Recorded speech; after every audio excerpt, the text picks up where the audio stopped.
Marcus got a new intern pregnant after a night of heavy drinking. When I found out, she was already 3 months along. The man knelt before me, his face full of guilt, pleading, "Grace, I'm so sorry. I drank too much at the business dinner and mistook her for you. I swear, it was just that one time. Please don't be angry. I'll get rid of the baby and send her abroad immediately. You'll never have to see her again." After 10 years together, I believed him. 6 months later, after a successful IVF, I went for a prenatal checkup and unexpectedly saw Marcus embracing a woman who was about to give birth. Seeing me, he immediately pulled her behind him. "Grace, she's still young. I have to take responsibility for her, even though I can't give her a title. I want the baby to stay with her. For the sake of all our years together, please promise me you won't make things difficult for her." Okay. In that moment, looking at the man I had loved for 10 years, I felt a weariness I'd never known before. So instead of crying or making a scene, I calmly replied, "Okay." Then I turned around and scheduled an abortion procedure. While waiting in line, I dialed a number that had long been dormant. "I'm getting a new husband. Are you in?" The person on the other end froze, taking a long moment before speaking. "Are you serious? Grace, don't joke around. You know I've been waiting for this day for a long time." I replied calmly, "Yes, it's real. Come pick me up in Coastal Haven in 3 days." After I hung up, my name was called over the hospital's patient call system. My attending physician looked surprised to see me. "Ms. Grace, you want an abortion? This was a successful IVF. Why would you want to terminate it? You know if you go through with this, your chances of getting pregnant again are almost non-existent." The scene I'd just witnessed in the hallway flashed through my mind. Marcus was carefully supporting the beautiful young girl beside him, his face radiating the joy of a new father, and her swollen belly was God knows how many times larger than mine. The suppressed tears no longer held back. With red-rimmed eyes, I signed the document on the surgery form. "Do it. The baby's father is already dead." The doctor gave me a pitying look, stopped trying to dissuade me, and scheduled the abortion procedure for 2 days later. Leaving the office, I passed the ultrasound and clearly saw Marcus kissing the girl's belly. She shyly nestled into his arms, and the doctor nearby commented on how lovely the couple's relationship was. Marcus nodded. "She's still young. She depends on me for a lot of things." As he spoke, the tenderness in his eyes stunned mine deeply. There was a time when he spoke of me that way, but now all that affection was given to another woman. I looked away and left. It wasn't until I was in the car that tears silently streamed down my face. Marcus and I, we were childhood sweethearts who started from nothing. We once huddled together in a 10-square-meter basement apartment, truly having only each other. He vowed that I would be the only one in his life. I always knew men's vows couldn't be trusted, but back then, I chose to believe him. Over the years, the company gradually got on track, and due to years of business dinners and social events, excessive alcohol consumption made it difficult for me to conceive. On the very first day of my IVF treatment, I ran into Marcus and the pregnant young girl by his side. The man immediately fell to his knees, desperately begging me, saying he was wrong. It was just a night of foolishness caused by a drunken mistake. In that moment, I felt like I forgot how to breathe, biting down hard on my lip. After a long time, I forced myself to speak, suppressing the wrenching pain in my heart. "Marcus, I forgive you." But what he didn't know was that I would only forgive him that one time. So when I saw him today, I knew our marriage was over. My thoughts settled. I changed direction and went to the law office, personally drafting the divorce agreement. It was evening when I got home. Marcus eagerly opened the door and pulled me into his arms. "Grace, where have you been? I called you, but you didn't answer." The moment he got close, I smelled a pungent perfume on him. It happened to be the scent I disliked the most. I replied flatly, "Nothing. Just stopped by the law office on the way." Marcus's brows furrowed. "Next time, just have Leo go. Why bother you with such a small matter?" Before he could finish, I coldly interrupted him. "Marcus, let's get a divorce." He looked up at me in disbelief. "What did you say? You want to divorce me? Is it just because of this small thing? I told you, what happened between her and me was just an accident. Now she wants to keep the baby, and since you can't get pregnant, I thought I could bring the child back for you to raise, and then send her abroad. It's not too late." Hearing suggest he bring his child with another woman home for me to raise, my chest tightened, and my fingers instinctively grazed my lower abdomen. "I'm not joking. Here's the divorce agreement. Take a look." Marcus's face instantly turned cold. "Grace, Are you throwing a tantrum? I've explained everything very clearly. Nothing will change. And we have a child. Isn't that good enough? Grace, I'm really tired today. Can you please stop being so unreasonable? I couldn't help but want to laugh. Now that he had cheated, I was the one being unreasonable. I shook my head and placed the divorce agreement in front of him. No, Marcus, I find it repulsive. The moment I said that, his temper ignited. Repulsive? Grace, do you have any idea how many women out there are waiting to get into my bed? It was just this one time. Why can't you be more magnanimous? With that, he tore the divorce agreement into shreds. I'm telling you, I won't agree to a divorce. Absolutely not. Besides, Grace, look at yourself. You're 30 now, no longer a young girl in her teens. Who else would want you besides me? I'll pretend this never happened. Don't ever bring it up again. He slammed the door shut and left, leaving me alone to clean up the shredded pieces from the floor. Just as I finished, my phone vibrated. Someone had sent 2 photos of large diamonds, asking me to choose. I glanced at them and replied, the left one. Then I took off the wedding ring I had worn for 7 years and tossed it into the trash can. The next morning, I went to the company, finished my handover, and was about to leave. My assistant, Ben, rushed over and said a client wanted to see me, so he took me to the event hall. Opening the door, I saw Marcus standing in the center, holding a large bouquet of roses. All around were people I knew well. Even Mrs. Eleanor, who usually disliked me, was there. Marcus took a step forward, knelt on the ground, his face filled with remorse. Grace, I was wrong. I was too hasty yesterday and said the wrong things. Today is our 7th wedding anniversary. Can you forgive me? Seeing my silence, Mrs. Eleanor nudged me impatiently, whispering, all right. So Marcus got another woman pregnant. What's the big deal? He's already apologized to you. What more do you want? Grace, a woman should know when to stop. I gave a bitter laugh and was about to say that I didn't want anything except a divorce, when Marcus noticed my bare finger out of the corner of his eye. Grace, where's our wedding ring? Did you forget to wear it? I just bought you a new one. As he spoke, he started fumbling around on himself, but then a female voice came from behind him. The ring is with me. I turned around, and Marcus rushed over first. He gently supported the young girl's waist. Why are you here? Didn't the doctor say you needed bed rest? She smiled sweetly. I saw the ring by the bedside and thought you'd need it today, so I brought it over for you. Marcus, I'm a little thirsty. Could you get me a glass of water? Marcus hurriedly went to find a waiter for water, while she walked up to me. Hello, Grace. My name is Sarah. I didn't respond. She opened the ring box right in front of me. I looked and, coincidentally, it was identical to the one on her finger. Grace, this is the ring Marcus specially customized for your 7th wedding anniversary. After speaking, she handed me the ring. I didn't take it. The next second, the ring fell to the floor, and she, with her pregnant belly, knelt directly in front of me. Grace, it was my fault. I shouldn't have gotten involved with Mr. Marcus when I was drunk. I truly didn't mean to, but I don't want anything else. I only ask that you let me have this baby. I'd even be willing to let you raise the child as your own. Her eyes immediately filled with tears, as if she had suffered some immense injustice. When came over, he saw this scene. The in his hand crashed to the floor, shattering. He rushed over, gently helped Sarah up, and then looked at me with a coldness I had never witnessed before. Grace, she's about to give birth. Don't you know that? If you have any complaints, take them out on me. Why make things difficult for a young girl like her? The protectiveness in Marcus's eyes was too obvious. I knew that even though I hadn't done anything, I had already been condemned in his eyes. I couldn't be bothered to explain and turned to leave. But Mrs. Eleanor rushed up and slapped me across the face.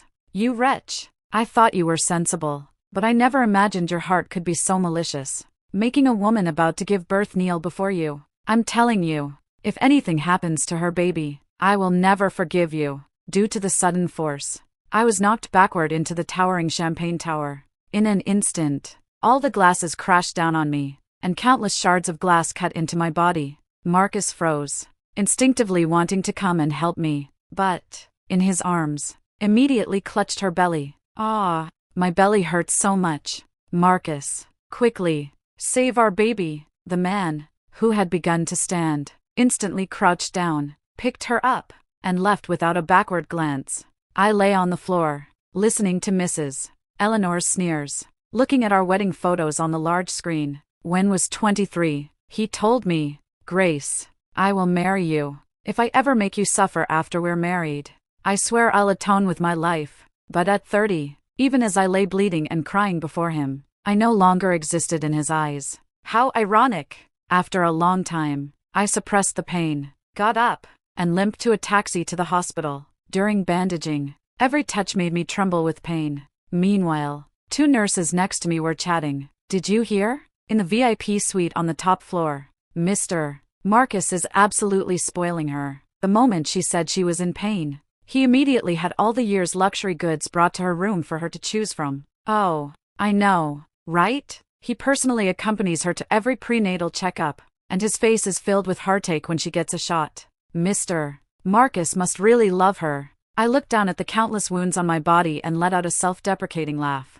It turns out love and its absence are this clear. But it doesn't matter. I don't want him anymore. Anyway, because the hospital was crowded, it was late at night by the time my wounds were treated and I got home. Opening the door, I saw Sarah sitting on the sofa I had personally chosen. She quickly stood up. "Grace is back. Marcus is making me nourishing broth in the kitchen. Would you like a bowl?" Before I could speak, Marcus rushed in. Having heard her, "Grace, the doctor said she's been experiencing some prenatal depression lately and hasn't been sleeping well. So I wanted to bring her home to stay for a few days. I promise, I'll take her away when her due date arrives."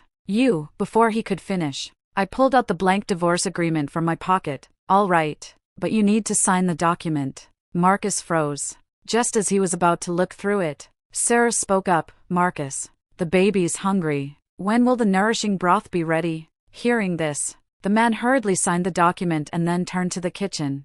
I stood there, watching his hands, which I had always protected, clumsily stirring. In 7 years of marriage, this was the first time he had ever stepped into a kitchen. "Grace, are you jealous? Marcus said he'll be taking care of all the daily needs for me and the baby from now on." I turned my head and saw Sarah's gaze, full of provocation and triumph. I just felt disgusted, because the home Marcus once said belonged only to the 2 of us had, after all, changed. So I quickly walked upstairs, wanting to pack my things and leave. But I found my personal belongings haphazardly piled by the door, and the wedding photos on the wall had been brutally torn to shreds and lay in the trash can. Marcus said I could pick any room, and this one looked quite big. So I chose it, then threw out the extra things. Sarah followed close behind, her face full of triumph as she looked at me. "Grace, this wouldn't happen to be your and Marcus's bridal suite, would it?" I didn't know. "I'm so sorry. I'll move my things out right now." In the past, I would have argued loudly with Marcus at this moment, but now I was leaving, and it no longer mattered to me who lived in this room. I replied indifferently, "No need. It's perfectly fine for you to stay here." Then, right in front of her, I threw all my things into the trash can. Just as I was about to go inside and get my mother's family heirloom photo, I found the drawer empty. I frantically knelt on the floor to search, but Sarah stood beside me, looking down. "Grace, are you looking for this?" I looked up at the familiar photo frame in her hand. Just as I was about to stand, I saw her hand relax, and the family heirloom photo fell to the ground, shattering into pieces. "Oh, Grace, I'm so sorry." It slipped from my hand. I thought this item was a bit unlucky, and I was worried it might harm the baby. So I told Marcus about it, and he said I could do whatever I wanted with it. "So, Grace, who's the person in this picture? Do you know them?" Looking at Sarah's feigned innocent face, I couldn't take it anymore and raised my hand to slap her. But before I could touch her, she abruptly fell backward. Her heavy body tumbled straight down the stairs. "Ah, Marcus, help me," she groaned, clutching her belly in pain. Marcus rushed in from the kitchen. Seeing state, he angrily ran up, kicked me to the ground, and yelled, "Grace, have you had enough of your tantrums? How much more do you intend to hurt her? Are you only satisfied if you destroy our baby?" Before I could speak, Sarah was already shedding tears. "Marcus, are we losing our baby? Save him, please. Save our baby." Hearing this, Marcus gently lifted her into his arms, his face full of tenderness, his voice soft. "Don't worry. I won't let anything happen to you or the baby." With that, he walked out of the mansion. As he was leaving, He told the bodyguard by the door, drag my wife to the utility and make her reflect there overnight. No lights allowed. I looked at him in disbelief, screaming, Marcus, have you forgotten I have claustrophobia? You're trying to kill me. He paused for a moment but didn't look back. I know, but you hurt Sarah, and you have to pay the price. With that, he left directly. The bodyguards, having received their orders, walked towards me, dragged me to the utility, and the moment the door closed, darkness quickly swallowed me whole. Just then, a warm liquid flowed from between my thighs, and I felt a sharp pain in my lower abdomen. I rushed to the door, screaming frantically, someone, help! I'm pregnant. My belly hurts so much, and I'm bleeding. Take me to the hospital. Hearing this, the bodyguard immediately called Marcus, and the man's cold voice came through the phone. Don't believe her. She's definitely faking it. Remember, don't open the door without my command. The call ended. I curled up on the floor in agony, my body stained with blood throughout the entire night. The next morning, the housekeeper came to get something and was horrified by my appearance, rushing me to the hospital. The doctor who had scheduled my abortion procedure saw me and immediately had preparations made for surgery. As the cold anesthetic was injected into my body, I heard the joyful voices of nurses in the hallway. Congratulations, Mr. Marcus. Mrs. Marcus. Mother and child are safe. At the same time, in the operating room, I was hemorrhaging badly due to the long delay, and the doctors were frantic. What do we do? Her husband is dead, and now we need to perform a hysterectomy. We need a family member's signature. Just as they were at a loss, a luxury sedan pulled up to the hospital entrance, drawing gasps from the nurses. Who is that man? The director himself is coming to greet him. Didn't you see the famous gynecological expert from Capital City behind him? They say someone once offered her $5 million to treat a patient, but she wouldn't even see them. Oh my goodness.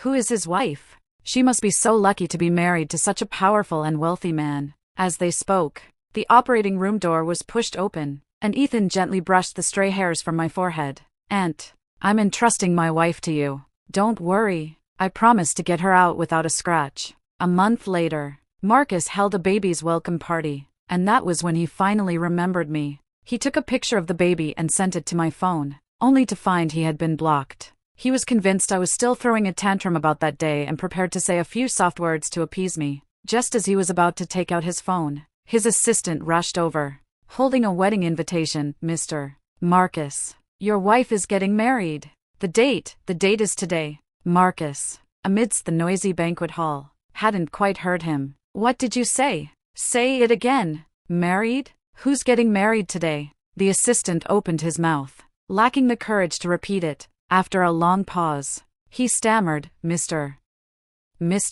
Marcus, a wedding invitation was delivered this morning. It's for your wife. And the date is today. As he finished speaking, the entire venue fell silent. Marcus had heard clearly. His face instantly turned ashen. How is that possible? You're saying my wife is getting married today? Isn't that a ridiculous joke? Marcus's face was grim, scaring the assistant into silence. Trembling, he opened the wedding invitation. The man looked down and saw, written in elegant gold-embossed lettering, Groom Ethan, Bride Grace. The date was today, but there was no address. Marcus unconsciously stumbled back a few steps, his emotions suddenly spiraling out of control. No, this is impossible. How could Grace marry someone else? She's my wife, and we aren't divorced. Grace must still be angry about that day, so she deliberately made this wedding invitation to test my feelings. But I already said it. I won't get a divorce. Never. With that, he hurriedly pulled out his phone and, trembling, dialed the top PIN number, but what came back was a cold automated message. We're sorry. The number you have dialed is currently switched off. Only then did Marcus realize that for 7 years of marriage, I had sent good morning, no matter how busy he was or how late he worked. But for an entire month, I hadn't called him once or sent him a text message. This realization made him tremble uncontrollably. He gripped a chair to steady himself. Just then, Sarah walked over and, as before, clung to his arm, still appearing delicate and innocent. Marcus, don't rush. Today is the baby's welcome party, and everyone is watching. Let's talk about anything else later. Maybe he's just doing this on purpose, to embarrass you and me.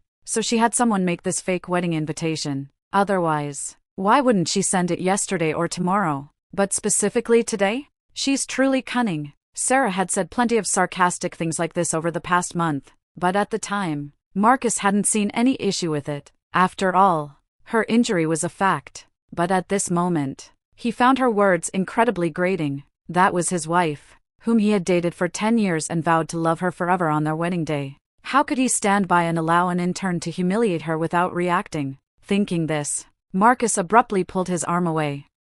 Due to the sudden movement, Sarah's 4-inch high heels wobbled uncontrollably, sending her stumbling sideways. She accidentally twisted her ankle. The pain made her vision darken, and her face contorted instantly. Marcus, what are you doing? My foot hurts so much. Sarah sat on the ground, waiting for Marcus to gently pick her up as he usually did. But she waited for a long time in vain. She saw that his face, when he looked at her, no longer held the tenderness of before. Instead, his eyes were filled with icy coldness. Listen, only Grace is my wife. You are nothing but a tool brought to my door to bear children. If I hear you speak ill of her again, I will immediately send you out of the country. At his words, a flurry of whispers erupted around them, all condemning Sarah, the mistress, for her actions. Some even pulled out their phones to capture the dramatic scene. Sarah's face turned pale, then green, and she wished she could find a place to hide. But the excruciating pain in her ankle left her completely unable to move.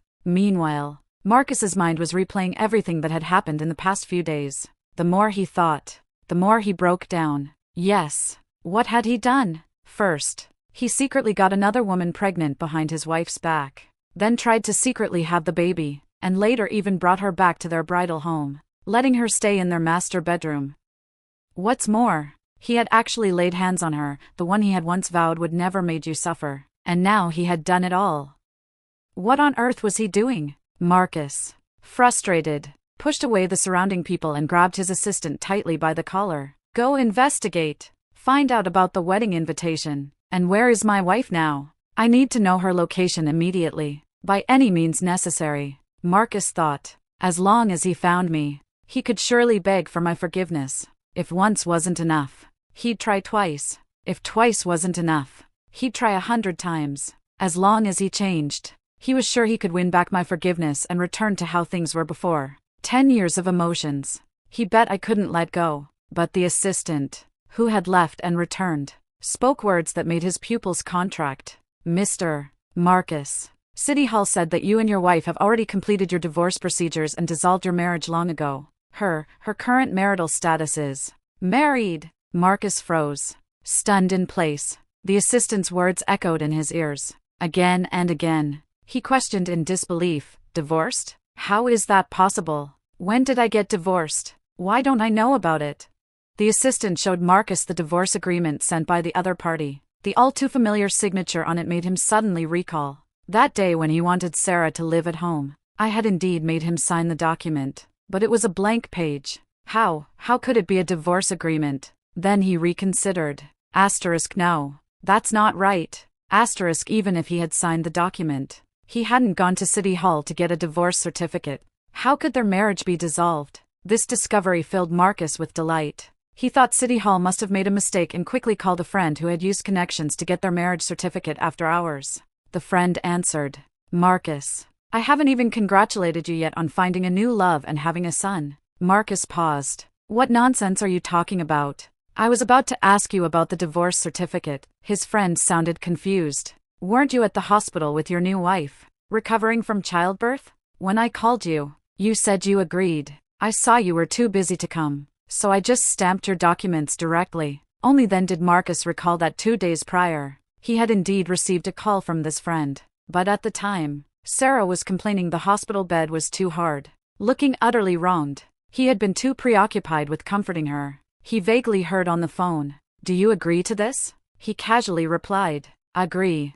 I'm busy recovering from childbirth. But he never could have imagined that it was an agreement to divorce. This fact completely overwhelmed Marcus with a profound sense of powerlessness, and he slumped onto a chair. He couldn't believe I had actually divorced him. Thinking this, the CEO, who had once been so decisive in the mall, now had red-rimmed eyes. He kept murmuring, Grace, where are you? Can I come find you? Why did you divorce me? Why did you hide it from me? You knew I didn't want a divorce. Are you abandoning me? Grace, I never stopped loving you. I was wrong.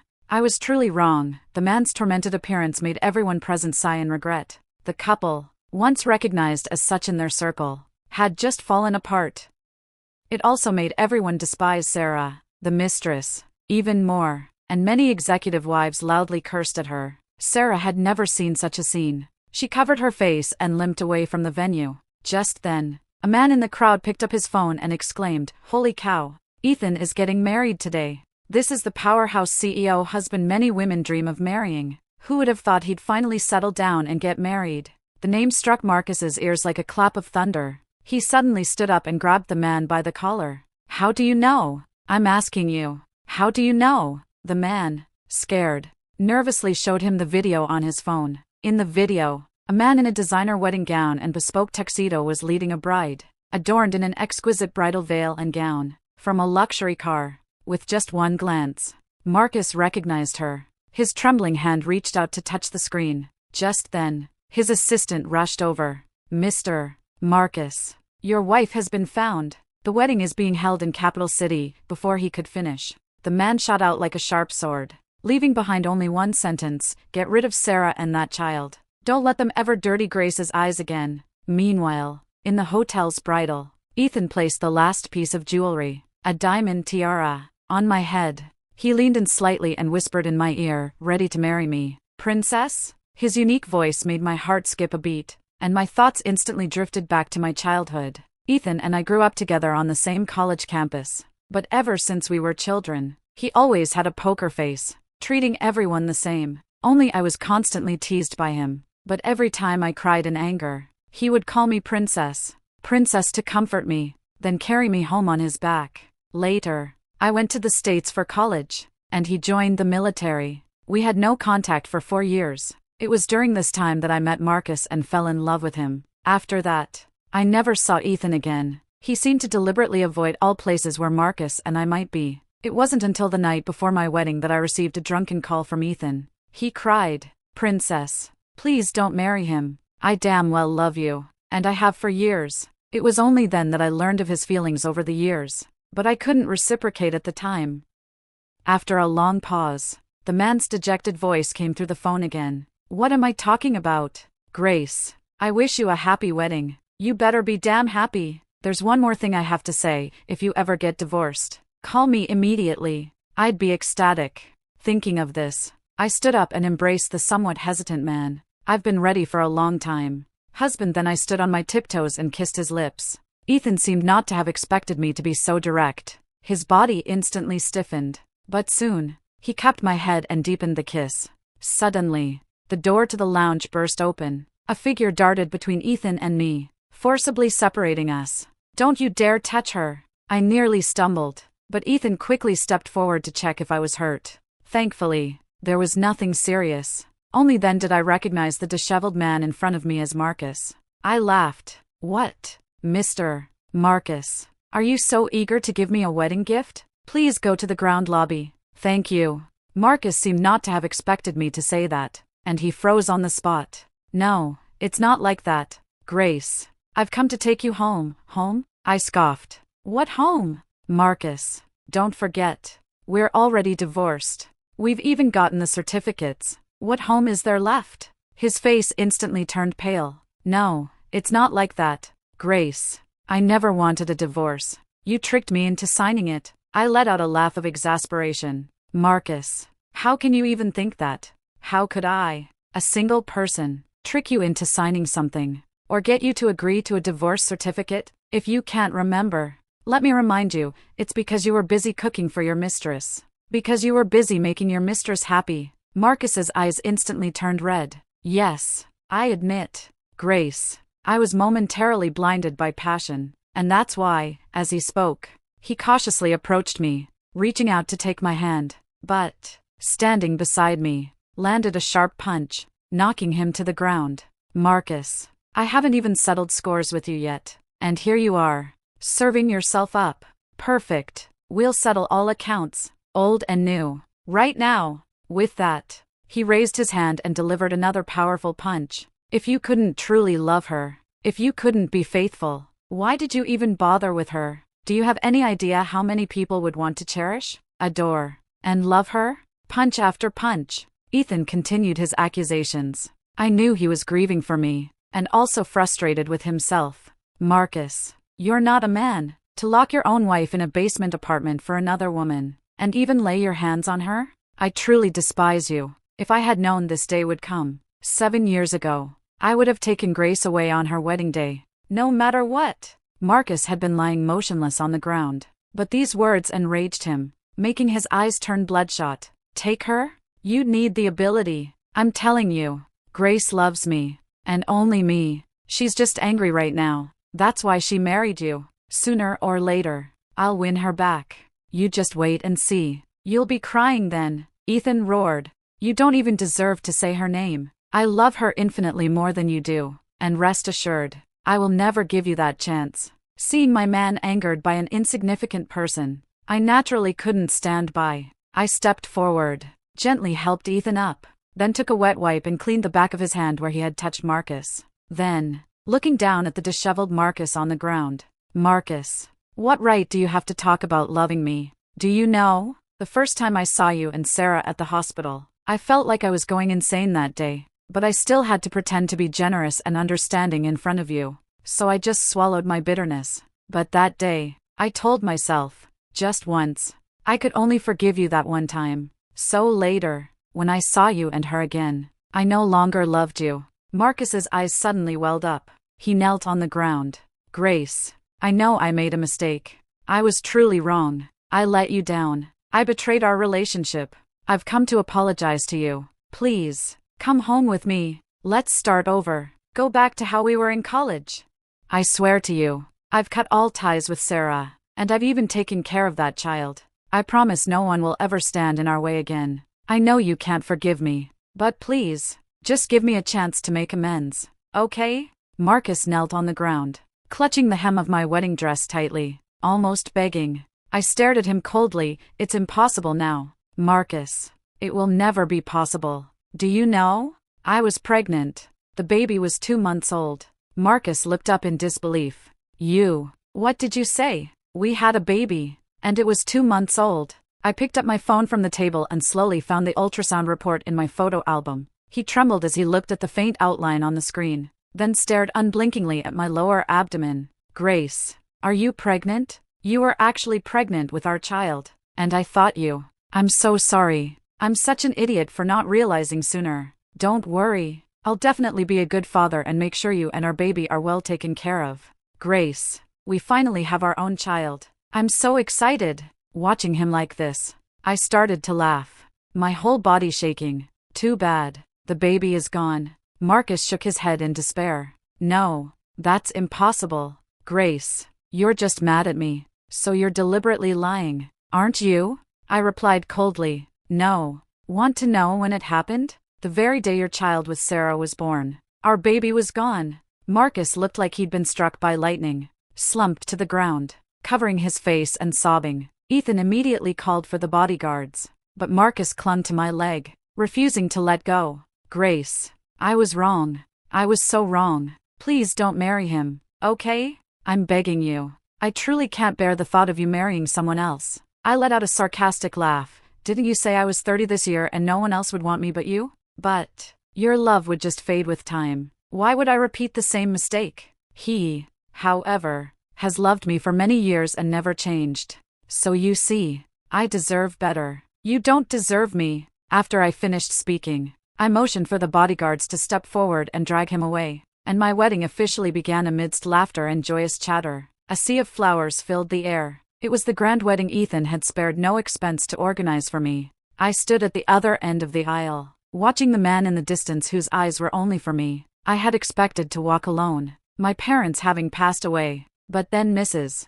Margaret stood beside me. Grace, I'm here to walk you down the aisle. From now on, I'll be your mother. If ever upsets you even a little, you tell me, and I'll set that rascal straight for you. Tears welled in my eyes. I glanced at Ethan, and then I understood. The people who truly love you will do everything they can to give you security, and his family will love me, love my family, cherishing you like their own. As the music began, I walked in my wedding dress steadily forward, surrounded by everyone's blessings. Down below, Marcus, held back by the bodyguards, watched as I walked toward another man. He could no longer hold back and burst into bitter sobs. But no one cared. Ethan took my hand, and the dignified man, a towering presence, choked up so much he couldn't speak. I stepped forward and hugged him tightly. I knew we had missed 10 years, and I knew he had waited 10 years for me. Thankfully, we finally found our way to each other, then knelt and slid a large diamond ring onto my finger. This ring was even bigger and brighter than the 2 diamond rings Marcus had given me combined. Next, Ethan and I exchanged wedding rings and kissed, witnessed by everyone present. After the wedding, we went to all the popular tourist destinations for our honeymoon, and I also established my own fashion. Gradually, life settled into a peaceful rhythm, and I put everything from Coastal Haven behind me. Marcus, however, was the opposite. At the college reunion, he hadn't originally wanted to go, but the thought of even a 1 in 10,000 chance of seeing me made him decide to try. The outcome, of course, was disappointment. A classmate who had gone abroad right after graduation and didn't know we were divorced picked up his glass and suddenly asked, "How are things with you and Grace? You must have a few children by now, right?" I have to say, starting from scratch and building what you have today, it's truly impressive. Marcus drank his drink in silence, muttering to himself, "Is that right?" "I've forgotten," the classmate asked,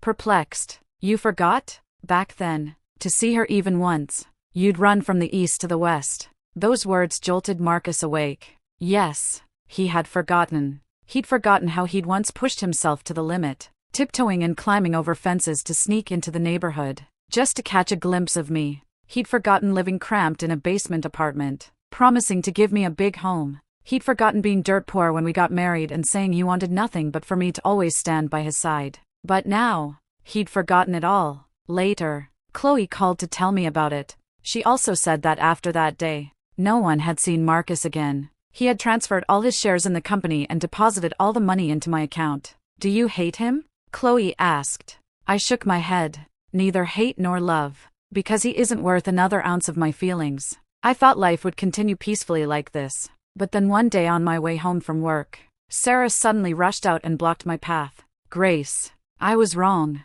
Please talk to Mr. Marcus and let me come back. I shouldn't have framed you. Shouldn't have ruined your relationship with Mr. Marcus. That place is unbearable for a human being. My baby didn't make it last month. It died. I don't want to be in that merciless place any longer." I shook my head, telling her I couldn't do anything. Just as I was about to turn away, the next second, she pulled out a knife. "You forced my hand. Grace, if I can't live, then neither can you." In a flash, a figure stepped in front of me, and the blade plunged deep into Marcus's lower abdomen. Sarah, horrified, frozen, burst into tears. I quickly took off my jacket, trying to stop the bleeding, but it was no use. Yet smiled. "Grace, I'm finally free, but I still owe you one last apology. I'm sorry for losing you through the long years. I'm sorry I made you suffer. I failed to protect you."